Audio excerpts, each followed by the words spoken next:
एक समय की बात है, भगवान गौतम बुद्ध अपने शिष्यों के साथ बैठे हुए थे और उन्हें उपदेश दे रहे थे। तब उन्होंने अपने शिष्यों से कहा, क्रोध इंसान का सबसे बड़ा दुश्मन है। क्रोध करने वाला व्यक्ति खुद को हानि पहुंचाता ही है, लेकिन दूसरों को भी हानि पहुंचाता है। वह प्रतिशोध की आग में जलता है और अपने ही जीवन को बर्बाद करता है।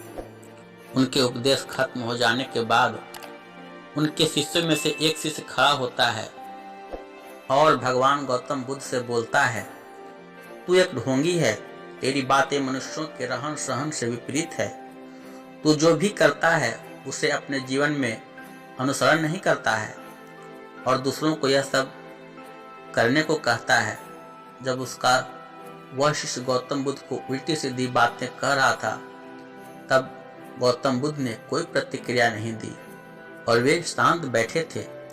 लेकिन ऐसे में वह व्यक्ति और भी ज्यादा गुस्सा हो गया और गुस्से में आकर उसने गौतम बुद्ध के मुंह पर थूक दिया। इसके बाद भी महात्मा गौतम बुद्ध को गुस्सा नहीं आया और वे शांत थे। उन्होंने अपने चेहरे से थूक को पोंछा और वह चुपचाप बैठ गए। यह सब देखकर उस शिष्य को समझ नहीं आया कि वह क्या करेगा। गुस्से में आकर वह उस जगह को छोड़कर चला गया और अगले दिन अपने घर पहुंचा। जैसे ही वह अपने घर पहुंचा, तब तक उसका दिमाग शांत हो चुका था।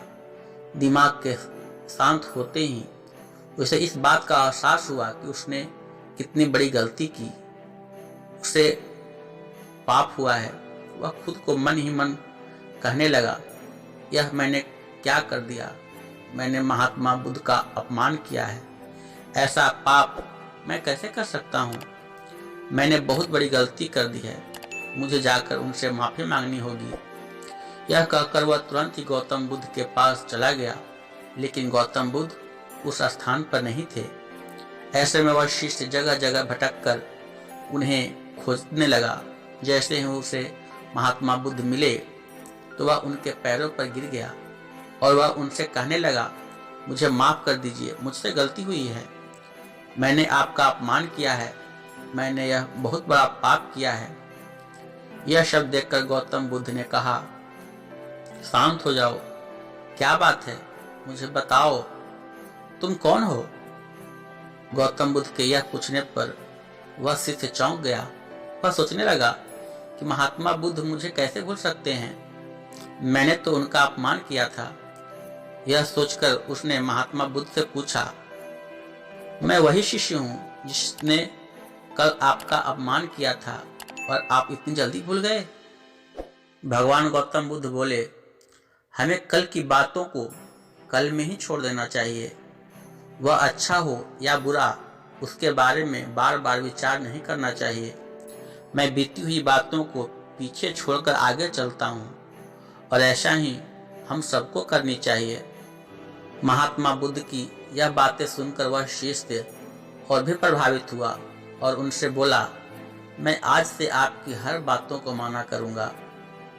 दोस्तों, इस कहानी से हमें यह सीख मिलती है कि क्रोध करना इंसान के लिए सबसे खतरनाक है। यह मनुष्य का सबसे बड़ा दुश्मन है जो उसे बर्बाद कर सकता है। इसलिए मनुष्य को कभी भी क्रोध नहीं करनी चाहिए। इस कहानी से हमें यह भी सीख मिलती है कि बीती हुई बातों को हमें भूलकर आगे बढ़ना चाहिए। अगर कोई मनुष्य अपनी बीती हुई बातों पर ज्यादा ध्यान देता है तो उसका ध्यान पूरी तरह से भूतकाल में लगा होता है और वह इंसान कभी भी आगे बढ़ने की और विचार नहीं कर पाता है। इसलिए हमेशा पुरानी बातों को छोड़कर आगे बढ़ने की सोचें। अगर मेरे चैनल पर आप नए आए हैं तो मेरे चैनल को लाइक करें, शेयर करें और सब्सक्राइब करें। मैं फिर मिलता हूँ एक नए वीडियो में। तब तक के लिए जय हिंद, जय भारत।